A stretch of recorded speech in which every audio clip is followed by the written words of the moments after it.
I grew up in Imperial Beach, California. It's a little beach town at the very bottom of the state, just north of Tijuana. It's most famous for the pier and the Tijuana Sloughs, which is a misto big wave break. When I was 12, I went to the Palm Theater on Palm Avenue and watched a movie called The Endless Summer by Bruce Brown. This movie would change my life. It would alter the course of my life and eventually become my life. It was really startling to me to see that there were long, perfect waves in the world. I was used to very short, dumpy beach break waves, and the idea of riding something like Bruce's Beauties became a fixation in my mind and something that I really couldn't shake, and focused everything I had on someday riding those waves.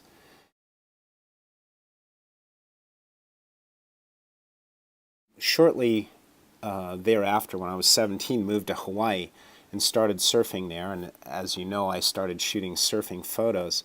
But one of the most unique experiences for me was meeting Bruce Brown and being able to tell him how much his movies influenced my life.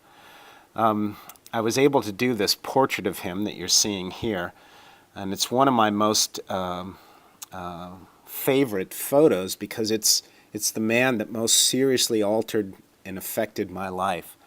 I don't know if I'm positive I'm not the only one, but I think a lot of surfers are very indebted to Bruce because he was a surfer first and a filmmaker second. This was something that I took to heart, and I always focused on maintaining my surfing first and doing the photography second.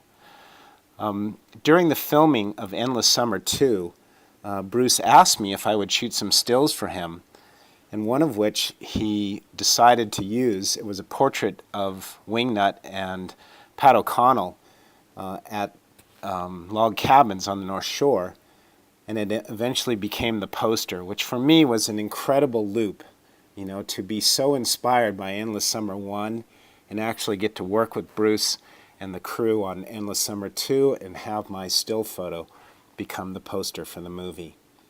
Recently I discovered a film by Dana Brown about the making of Endless Summers 1 and 2 called Endless Summer Revisited, and I really think that it's worth a watch. It's available for free on Hulu, and we'll provide a link for you, but I think that we should take a minute and just realize where one of the pioneers in our sport came on the scene and what his movies and his sense of style and his sense of commitment really brought to the sport of surfing.